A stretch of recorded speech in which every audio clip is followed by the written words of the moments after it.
In a world where light and shadow wage an eternal war, there exist beings whose very existence challenges our understanding of the divine. Once they soared through the heavens, bathed in radiant light, but now they dwell in the darkest corners of the universe, their wings signed by the fires of rebellion. Imagine ancient tomes hidden away in forgotten libraries, whispering secrets about these fallen entities.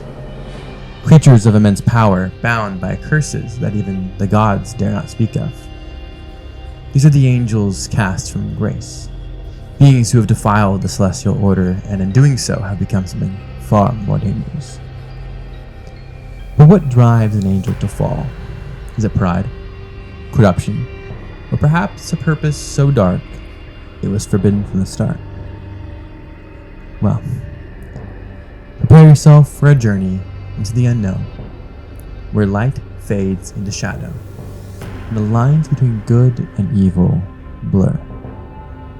The truth about fallen angels is not what it seems, and it might just change the way you see your game forever.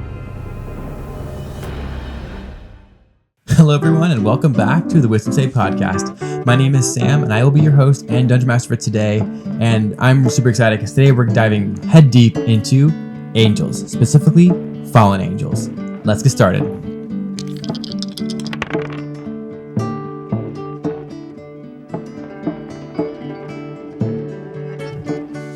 Okay, so this is our episode about angels, and I think these are super interesting monsters that I'm really excited to talk about. When we think of angels, it's really easy to think of, I'll ask you that question. When you think of an angel, tell me, what do you think of? It's usually a humanoid. It's usually someone with wings and a halo, maybe a sword or a great axe, and they're just kind of glowing with this kind of divine radiance and power. And that's a pretty classic imagery of angels. And in this episode, I really want to drive home that that's not all what angels can be. Specifically, I want to talk about fallen angels, and we're going to get to those guys in just a second. But right now, let's just remind ourselves what angels actually are in Dungeons & Dragons 5th edition. So just like last week, I'll be pulling from the Monster Manual. This is again the 2014 Monster Manual on the chapter about angels. So if you have that near you, go ahead and grab your copy. Let's read through it. If you're driving or doing something else like that, just listen along, and you can revisit that at another time. So, an angel is a celestial agent sent forth into the planes to further its god's agenda for a weal or foe. Its sublime beauty and presence can drive awestruck onlookers to their knees. Yet angels are destroyers too, and their appearance portends doom as often as it signals hope. Angels are formed from the astral essence of benevolent gods and are thus divine beings of great power and foresight. Angels act out of the will of their gods with tireless devotion. Even chaotic good deities command lawful good angels, knowing that their angels' dedication to the order best allows them to fulfill their divine commands. An angel follows a single divine driving purpose as decreed by its deity. However, an angel is incapable of following commands that stray from the path of law and good. An angel slays evil creatures without remorse as the embodiment of law and good. An angel is almost never mistaken in its judgments. This quality can create a sense of superiority in an angel, and a sense that comes to the foreground when an angel's task conflicts with the goals of another creature. An angel never acquiesces or gives way. When an angel is sent to aid mortals, it is sent not to serve, but to command.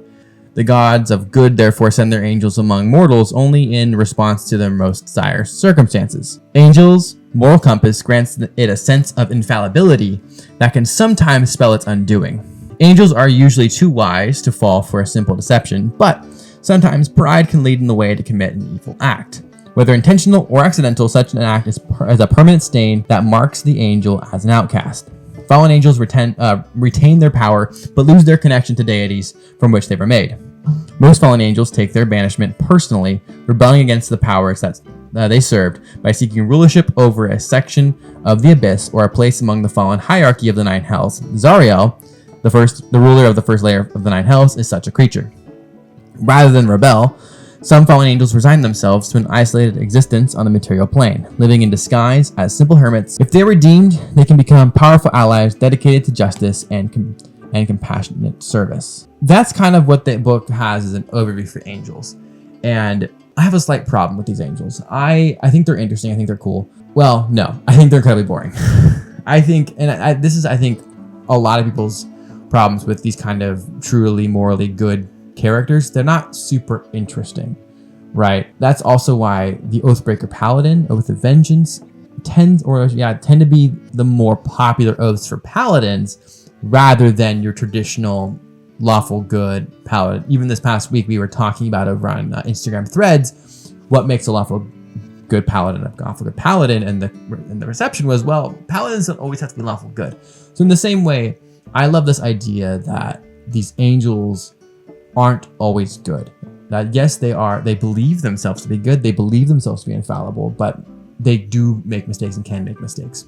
A villain or some creature that truly believes they are right, whether they are right or wrong, is terrifying. I'm thinking, gosh, in Marvel, Thanos, his whole deal was, hey, there are too many people on this planet. I can save it by wiping out half a life. Obviously, that didn't go so well. But he truly believed he was right. He believed he was the only one to do this, and that what he was doing was actually going to help the universe. And that made him way more powerful, way more scary, because he had conviction, he had zeal, he had drive. And if someone truly believes in what they're doing, there's little to no stopping them. So it's really interesting to me when we see these monsters, these angels, fall in that similar vein. I'm thinking like biblically here, like Lucifer thought he was like, oh, I'm gonna be better than God. I can do this. I can do this way better. Okay, let's say uprising. He truly believed he was right, and that led him to his downfall. And so I think this is a super interesting topic that needs to be covered. Okay, but let's go ahead and look at the stat blocks for our current angels right now. We have currently 3 of them provided in the monster manual. We have the Deva, we have the Planatar, and the Solar. Each of these are at different varying CRs, so we won't have to do a whole lot of finagling that we've had to do in the past to kind of get them at different levels. They've already built this in for us, which is great. Well, let's look at the Deva. The Deva is a challenge rating 10. Your basic angel stats. It has really high charisma. It has a good dexterity, a good wisdom, very good wisdom. Its damage resistances are radiant, all those kind of fun things. You get it. Angelic weapons, it has an extra 4d8 of radiant damage on its weapons. Well, that's going to play a big part in our fallen angels later. You get some innate spellcasting, which makes sense. You get resistance advantage on saving throws against spells, which also makes sense. You're an angel. You get some cool healing stuff, change shape. That's a kind of like shape-shifting thing. So in the same way, angels typically tend to hide themselves as mortals on Earth and on the material plane. That's where that kind of ability comes from. It's right there, change shape. So these guys are pretty cool. Devas are the angels that act as divine messengers or agents to the material plane, the Shadowfell, and the Feywild, and can assume a form appropriate to the realm they are sent to. Legend tells of angels that take mortal form for years, lending aid, hope, and courage to good-hearted folk. The Deva can take any shape, although it prefers to appear to mortals as innocuous humanoids or animals. While circumstances require that it cast off its guise, a Deva is a beautiful humanoid-like creature with silvery skin, all blah blah blah blah, beautiful good boy. That's your Deva. Planatar is a bit more interesting. The Planatar acts as the weapons of the gods they serve, presenting a tangible representation of the deity's might. The Planatar can call down rain to relieve a drought. It can loose an insect plague to devour crops. The Planatar celestial ears can detect every falsehood. Its radiant eyes can see through every deception. Planatars are muscular and hairless and have opalescent green skin, white feathered wings, blah blah blah. They're beautiful, beautiful boys. Okay. These guys are challenge rating 16, so these are a bit beefier. You get all the same kind of stuff we talked about, that radiant stuff. Angelic weapons, it's 5d8 this time instead of the 4d8. No, it has divine awareness. It can tell if it hears a lie. You get some spell casting, all that kind of great stuff. Healing, and your sword. The Solar is the godlike and flourishing power. So this guy is kind of your commander. If the Deva is the messenger, the Planatar is kind of your foot soldier, commander, officer. The Solar is your general. The Solar is the challenge rating 21. So we do a big jump from CR 16 to CR 21. Huge jump. And the Solar's job is to command the army. This is the big guy. This is like your arch archangel. This is the one in charge. A Solar is godlike in its own glory and power on the battlefield. The Solar's sword flies into the fray on its own, and a single arrow from the Solar's bow can strike a target dead on contact. So great is the Solar's celestial might that even demon princes shrink at its resonant commands. It is said that only 24 Solars exist. The few Solars that are known are stewards of specific deities. The others rest in a state of contemplation, waiting for the time when their services are needed to stave off some cosmic threat to the cause of good. So their stat block is pretty much the same, plus 10 to charisma. Damage resistances are radiant. You're immune to necrotic and poison. All these kind of fun things. Your angelic weapons increase to 68 with radiant damage, which is great. Same kind of thing. Innate spellcasting, you get some really cool stuff. You can have commune, control weather, resurrection, all that kind of stuff. Again, you get advantage against saving throws, multi-attack, flame sword, longbow, flying sword. So you can like loose a flying sword and it'll move it around the battlefield, which is really cool. I say you, I mean DMs, you can do this. Players, this will be done to you. Sorry. Legendary actions, teleport, searing burst, kind of like a mega divine smite, but it's fire damage instead of radiant. I have to do is fire damage and radiant, so it's 46 fire and 46 radiant. Then blinding gaze, which is kind of cool actually. It's cost 3 actions. Targets one creature it can see within 30 feet. If the target can see it, the target must succeed on a DC 15 Constitution saving throw or be blinded until such magic as Lesser Restoration ends the blindness. So that's actually kind of really cool, because then if you're blinded by that ability, there's no like repeated saving throw. There's no until the end of your long rest. It has to be a Lesser Restoration. I mean, so if you have like a level 5 cleric in your party, which I'm sure you do, you're fighting against CR21 monster, that's probably not going to be an issue for you. But it's cool. It's cool flavor. The early guys are pretty cool. We're not going to lie. But we're not really here to talk about regular angels. We're here to talk about fallen angels, because these guys are way more interesting than our regular angels. Don't get me wrong. These regular angels are pretty cool. I like them a lot, and they have their place in our game. I'm more interested in the angel that your party comes across that's a bit more devious and a bit more lawful evil. This is the beggar that your party meets along the road, and your party intends to help them, and this beggar then agrees or thanks you for your help and agrees to do something in return, and it's now this evil creature that you're contending with. Or perhaps your cleric has come across an artifact that it believes belonged to an angel, which previously thought was good, which was righteous, was just. And your cleric now wants to beseech this angel for one reason or another, and you get to the end of your journey and you find that this angel is a monster. This angel has fallen from grace. It is not the same hero, the same celestial being that it once was. That's so much more interesting to me narratively than these kind of guys that are always good, that kind of come out of the sky to help. I just think it lends itself much more to more interesting gameplay. So without further ado, let's jump into Fallen Angels. Like every other video we've done with these before, this PDF will be down in the description below for absolutely free. So if you want to follow along, or you don't want to listen to gameplay at all, you just want to grab the stat block, you can do that right now. But right now we're going to walk through the stories behind these fallen angels, and we're going to start with the Fallen Deva. Let's first, before I get into this, actually let me talk through the thought process behind the angels, and kind of what are these fallen angels, and what was going through my mind when I was creating these stat blocks. So just like every other stat block that we create, I try to pinpoint what is the thing that is most interesting about the stat block, or what is the thing that is most interesting about this monster. So for me, it was that fallen angel tag in the angel section. So okay, I know I want to go in that direction. Okay, so what makes a fallen angel different than a regular angel? Sure, they still get their wings, they still get a big sword, they still can do lots of damage, they'll still get some spell casting, they'll probably still get that advantage on spell saving throws. But then what mechanically makes them different than angels? And like, well, a fallen angel wouldn't do radiant damage, I wouldn't think. Maybe it does necrotic damage. And so I was flip-flopping back and forth quite a bit on how can we represent these angels mechanically to show this kind of fall from grace, that they've kind of stepped aside from their divine celestial power. And what came to mind was actually the spell Shadowblade. Shadowblade is a spell that wizards can cast, and in the spell description it says you summon a blade of gloom in your hand, and it does something like 4d8 damage, necrotic damage, or actually it might be psychic damage. I actually don't remember. But that was the first initial inspiration that I had for this, and so what I ended up coming up with is a brand new damage type that you can use in your game if you'd like to, and that's what these angels use. It's called umbral damage.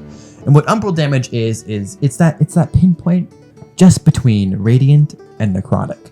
So how this works is if a weapon deals 4d6 radiant or 4d6 umbral damage, you have an option to use that all 4d6 radiant or all 4d6 necrotic, or split it in any which way you want. If you want to go half radiant or half necrotic, this is just to, one, not introduce an actual new damage type, because that would require a lot of tooling, and there are a lot of other monsters. These would be the only monsters with these damage types. So what this does, it allows you the versatility to switch back and forth between radiant and necrotic, which I think is really cool. So this gives you the opportunity to overcome resistances that party members might have, that other monsters might have. Also, this is a great opportunity if you end up slaying a fallen angel and they drop their fallen sword. Have a party member be able to pick that thing up and use that umbral damage to switch back and forth between that necrotic and that radiant.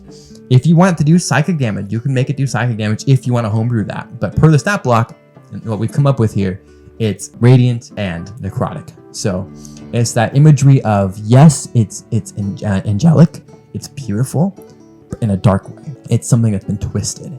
This light, this beautiful celestial light, has been twisted by this darkness, and that's how we get this cool umbral damage. So that was something I actually got really excited about, and I'm still really excited about. I'll probably end up using that mechanic in my own home games. Honestly, right now we're running a Vecna campaign, kind of dark fantasy, and I definitely want to use this. I came up with the Umbral Blade is the weapon of choice for all fallen angels, and each fallen angel, you'll see as we walk through the stat blocks, they do a certain amount of umbral damage, which gives you that flexibility. So let's get going.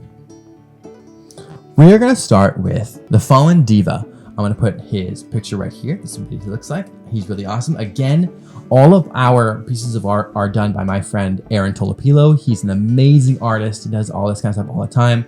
His information is down in the description. He has a great new Substack. He posts every single Friday. It's awesome. Go give him a follow. He's really, really good.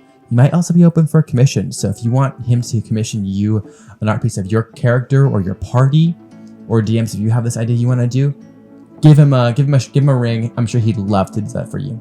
But this is what he looks like, and I think this guy looks really great. Fallen Deva. Okay, we'll replace him with the stat block.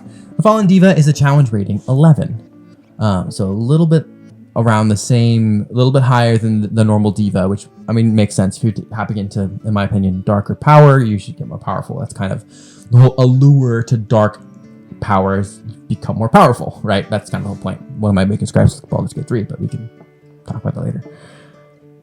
His stats look very similar. We're going to skip down to kind of the core traits and abilities. Umbral damage.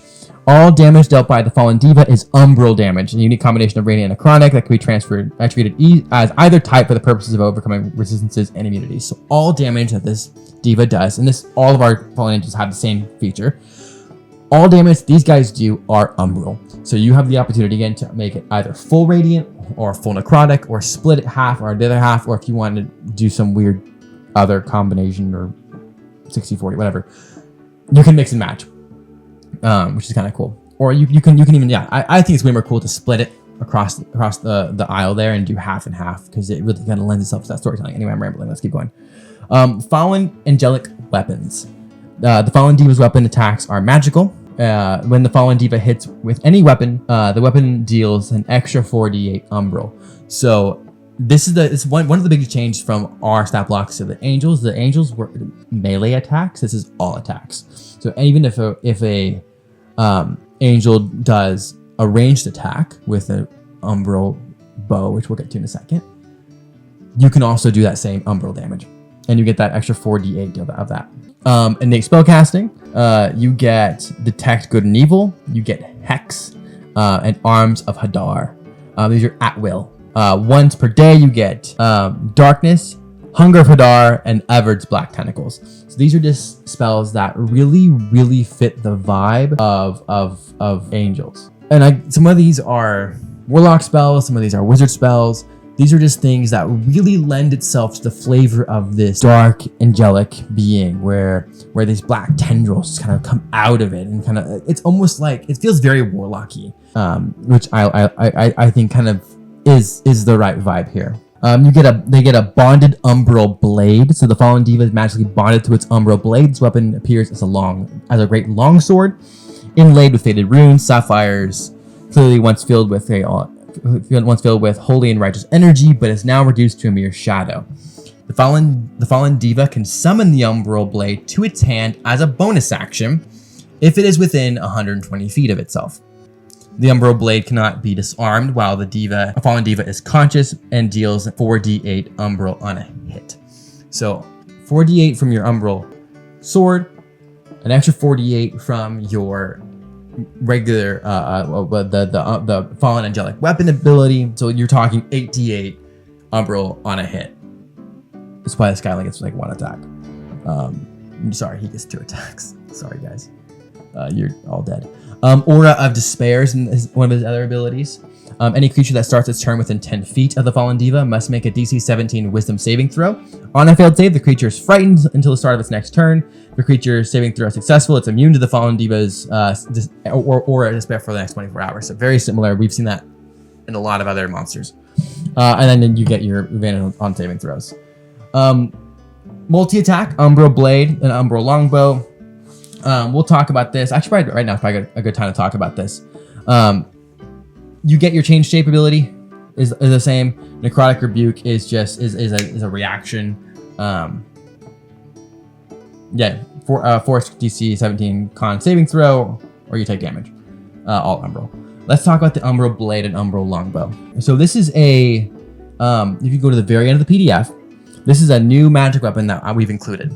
And this is basically a weapon that can change forms from a melee weapon to a ranged weapon. And I think it's on an action. I think it takes an action to switch it. The Umbral weapon is a legendary artifact forged from the shadows of Forgotten Realms and imbued with the blend of radiant and necrotic energies that twist and meld into a singular deadly force.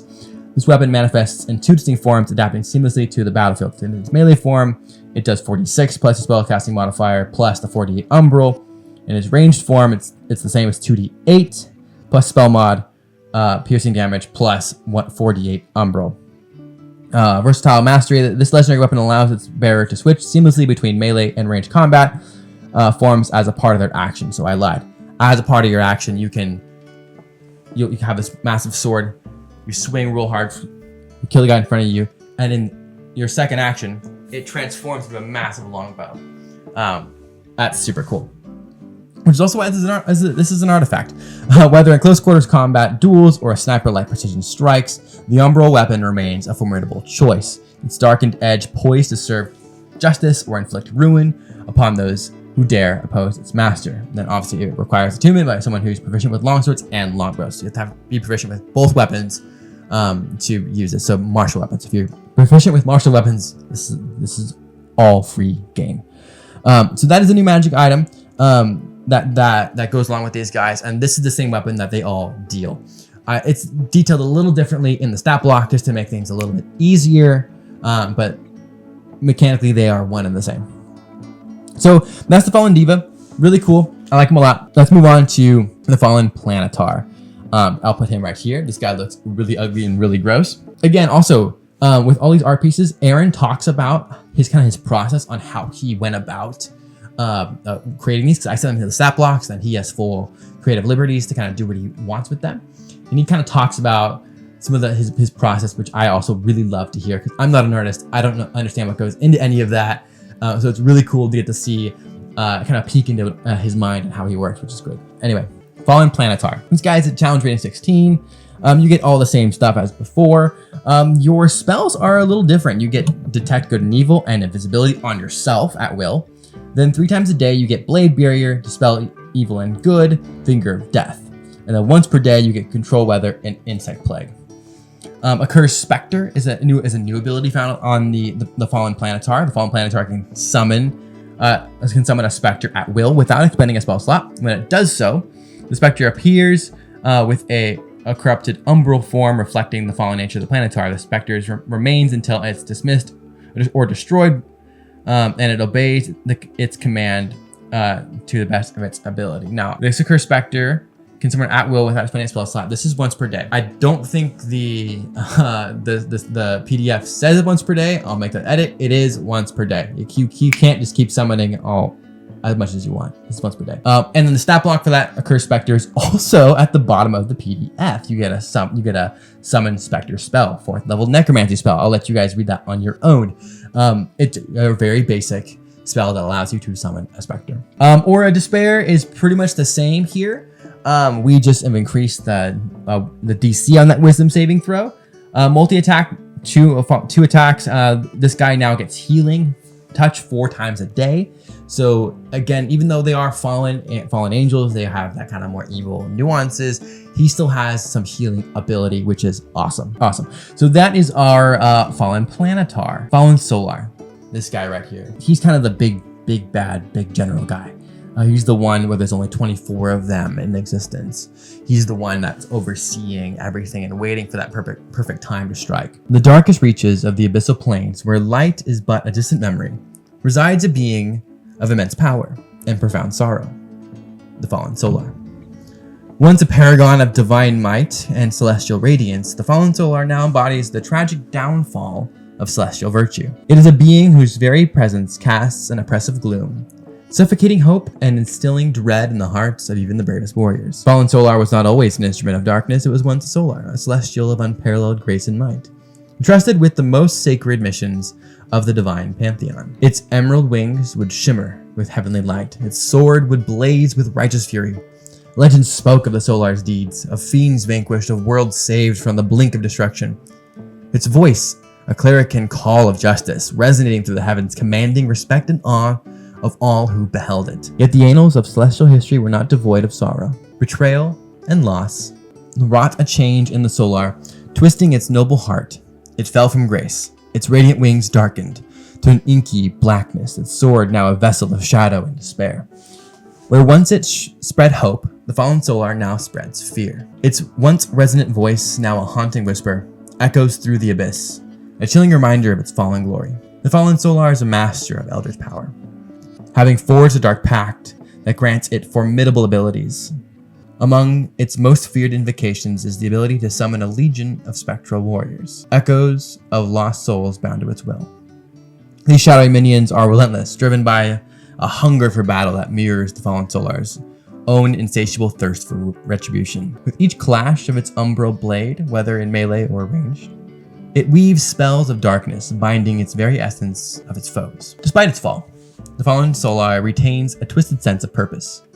It believes itself to be an instrument of higher power, executing a grim justice upon the world. Its actions, though shrouded in malevolence, are carried out with a precision that speaks to its once divine nature. It is this blend of celestial discipline and abyssal corruption that makes the Fallen Solar a truly formidable adversary, a harbinger of doom, whose very existence is a testament to the tragic duality of light and dark and good and evil.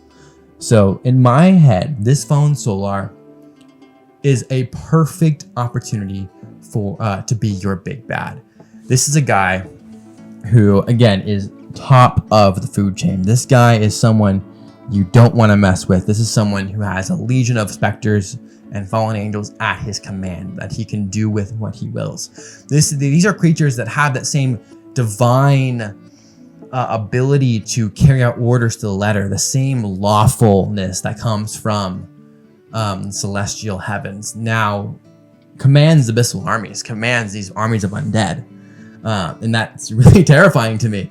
I think that makes, again, really good big bad. So let's walk through the stat block. He is, again, challenge rating 21 with a 243 hit points.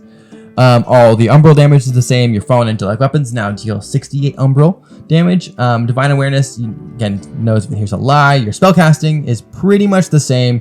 You get Hex, Arms of Hadar, Hold Monster, Hold Person, Command, Guiding Bolt, but the Guiding Bolt does umbral damage instead of Radiant. 3 times per day, you get Blade Barrier, Dispel Evil and Good, Finger of Death, Fear, and Counterspell. Gotta have Counterspell. I mean, what are you doing if you're not giving your monsters Counterspell? Because you know your wizard has Counterspell. It's good for you. If it's good for them, it's good for you. And then once per day, you get Control Weather, Insect Plague, Meteor Swarm, and Banishment. Life Drinker is a new ability that's found on the Solar. This is the Solar's ability when he hits a creature with its Umbral weapon, so only with its Umbral weapon. Any other weapon, this does not trigger. The target takes an extra 1d10 umbral damage, and the Solar regains temporary hit points equal to that amount. So not a huge amount, but it is something. Kind of helps keep this guy up and alive. Your Aura of Despair is the same, with its DC just kind of increased. You make 2 attacks with your umbral weapon. Again, that's either your great sword or your longsword or your longbow. And this gets a flying umbral sword. This is an ability that's also kind of is found on the Solar, but we've kind of modified it to fit our Fallen Angel vibe. The Fallen Solar releases its Umbral Longsword to hover magically in an unoccupied space within 5 feet. The Fallen Solar can hear the sword. It can mentally command it as a bonus action to fly up to 50 feet and either make 1 attack against a target or return the Fallen Solar's hands. If the hovering sword is targeted by an effect, the Fallen Solar is considered to be holding it. The hovering sword falls if the Fallen Solar dies. Necrotic Rebuke is the same.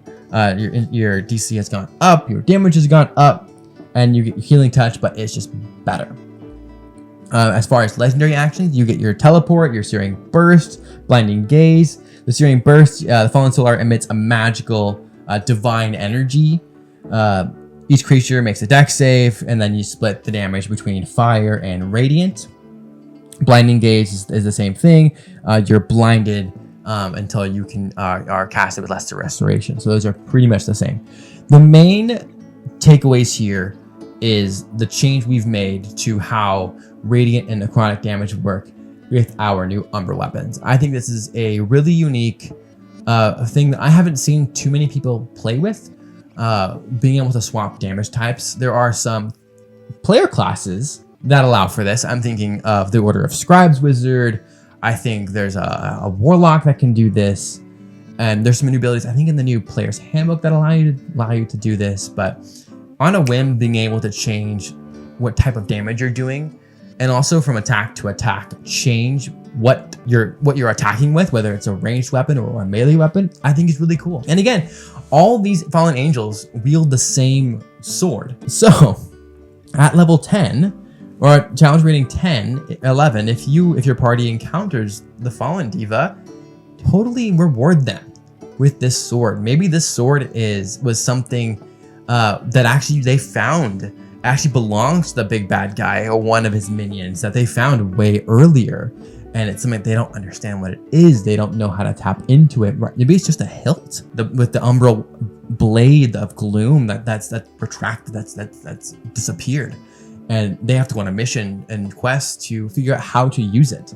But if they wield a weapon of such darkness, of this twisted radiance, what cost does that bring them? What happens to you when you attune to a weapon of sheer gloom, a weapon that was once used for radiant, beautiful, celestial, and good things that is now twisted and mirrors evil? I think that's really interesting, and you get some really cool narrative conflict with something like that.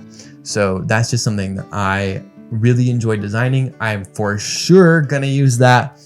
If you are one of my players watching this, sorry, we're gonna use this at some point. It's so good not to.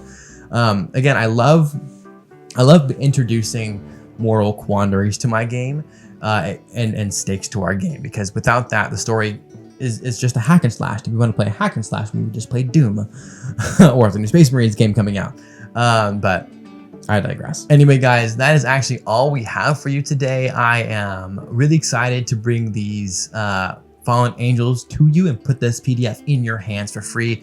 Again, it is down in the description. Please go download it. Go follow all the links to Aaron's profile over on Substack. He would appreciate it if you guys can go over and give him a follow, give him a like, give him a comment. It'd be amazing. And if you found this video to bring you guys any value, please do us a favor, interact with it. It really helps the YouTube algorithm so we can get this PDF into as many hands as possible, because we really just want to resource you as dungeon masters, you as players, and just add a new dimension to all of your guys' games. Anyway, guys, I hope you guys have an amazing week, and we will catch you guys next time on Friday.